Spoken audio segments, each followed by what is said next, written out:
I have this weird obsession or fascination with gadgets that has a transparent look to them. From the golden days of the Game Boy Colors to PSP and now even in the cassette tapes, they all have this cool and retro aesthetic to them that never really grew out on me. So naturally, by the time I've heard of the Gas67 from a dude on Facebook and Reddit, I was already ready to check it out. Not only did it check the transparent part, but it also ticked a lot of boxes as well, from cheap to accessible to it having a separate delete key. So what does the CIY Gas67 can offer, and is it worth your hard-earned dollars? If you're here expecting technical stuff about this keyboard, I'm afraid this video is only made for the regular users and not enthusiasts. Sorry guys. I won't be modding this thing with any lube and I'm planning on keeping it as it is. I'm telling you this in advance since I don't want to waste your time. This video is just about my experiences and thoughts and not a review. Anyways, first let's take a look at what we got in the box. You get a top and bottom housing. The seller did not really specify what material this is, but I'm just gonna be referring to it as plastic. The rubber feet and stand is also included, which are also colored purple. You get a PC plate. PC I think stands for polycarbonate, and yes, it is gasket mount. The seller calls this a switch film, but I'm pretty sure there are other terms for it. Basically, it's a thin layer of foam that sits between the PCB and the switches. It also has a sound insulation pad, which I think is just silicone. It smells weird and it adds a little bit of weight to the whole thing, but not much. And yeah, it kills some of the hollowness sound of the keyboard. This is a cherry spacebar for thickness scale. And of course, we have the white PCB. It's a 6 to 7 key layout with screw-in stabilizers, meaning you have to take out the whole PCB if you ever wanted to change your stabs. If you're curious about this button, it is for disabling the Windows key and turning it into a function key. The PCB has a north-facing LED layout, and it has hot swap sockets. I honestly don't know which socket types are these, but they accept my milky yellows and box jades. Here we have a sheet of Poron gasket. To be honest with you, I don't know the difference between the regular foam pad and Poron. Do look out for other people that unbox this and ask them if it's the real thing or not. The stabilizer sheet, since like I said before, the stubs on this one are screw-in, so this will sit between the stabs and the PCB. We have a bag of long screws for the body and another bag of short screws for the stabs. They have about 2 extra screws for both, so if you lose some, it's not gonna be the end of the world. We have 4 sets of stabs. Again, I'm not sure what material it is. The seller did not really give the specifics. We also have a nice and soft looking purple coiled cable. This is me saying how nice this cable is compared to the ones I'm rocking. Here is a cherry spacebar for scale.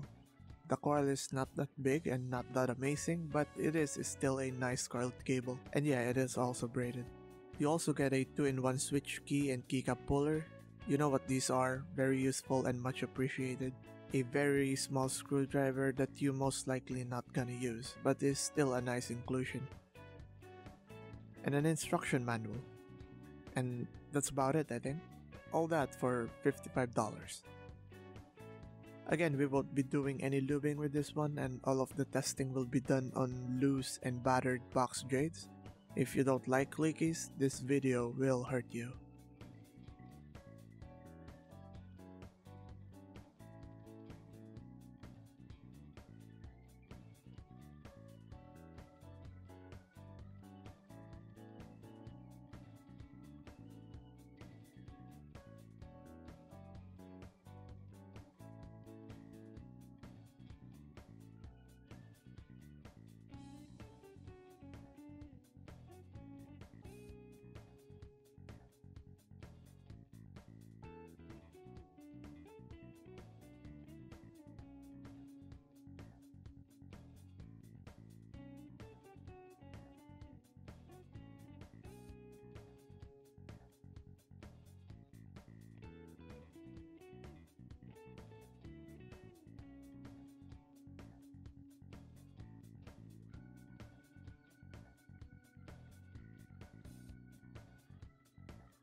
Sadly, we're gonna be doing a pro gamer move here since I don't have any switches left.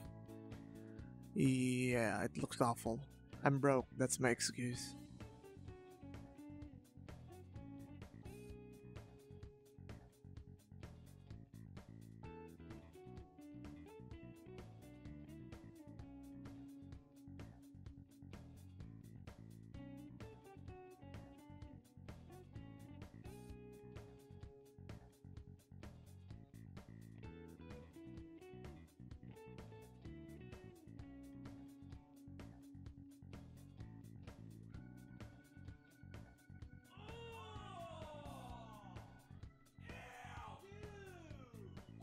I only use O-rings on Box Jades, guys, chill.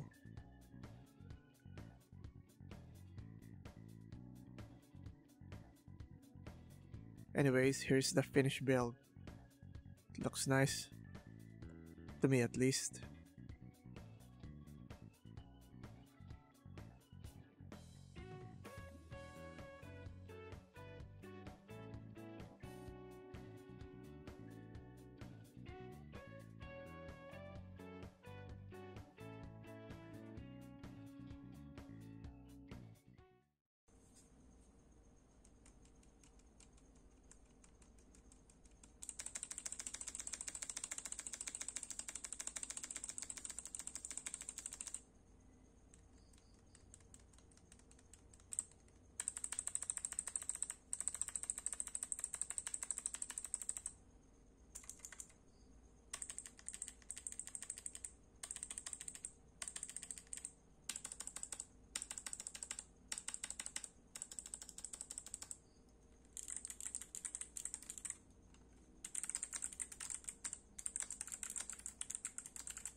Now, here are the things to note about or concerned about.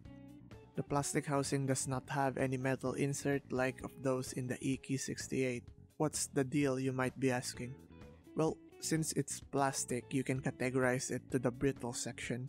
Without any metal inserts, the plastic threads can either loosen up over time or break with misuse or over tightening the screws. And having screw-in stabs means you'd have to remove the housing first to change them. Is it a deal breaker though? Well, for me, no, since I'm most likely not gonna take it apart after I did a few more mods to it. But again, since this thing is new, we still have to find out its strength and durability. If you're asking why I'm expecting metal insert on this price point, well, if you're familiar with the Mini 4WD hobby, then you'd know how cheap those things are. You can get a branded set for about $2 with weights, and that's a whole set. And given that the user is the one doing the building phase, it's weird that it's not included. I mean, they managed to color match the rubber feet, but hey, it's just food for thought. There is a plastic circle in the middle of the keyboard which I think touches the PCB when the board is flexing, or either it's making a weird noise patterns. I'm saying I think since I'm not sure about the issue, but I've seen a user cut those things out. Here's a pic.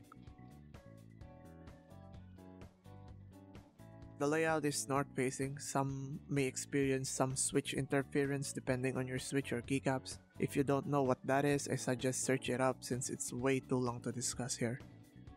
If you look at the back of the housing, there is a link where you can get the software for this thing. The only problem is that the website looks sketchy as hell. Even the installer is giving me an Among Us vibes. So naturally, I did not try them. I'm just gonna wait for other people to find it. But yeah, that's about it, I think. Overall, this thing feels nice. Not premium, not expensive, but fun to hold and to daily. It feels like a tool, and I like that. So is it worth it? For me personally, I think this kit is worth it.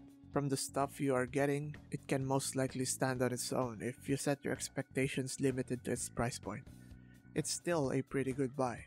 But with any hobby, things can get out of hand when adding other needed parts from switches to keycaps. Ultimately, its usefulness and worth will be up to you whether you find it cheap and hollow or you find it perfect and pristine. Both are applicable. This keyboard is one of the cheap magic kits that has came out of this market filled with keyboard nerds. I just hope it's not the last. Anyways, this keyboard is nice.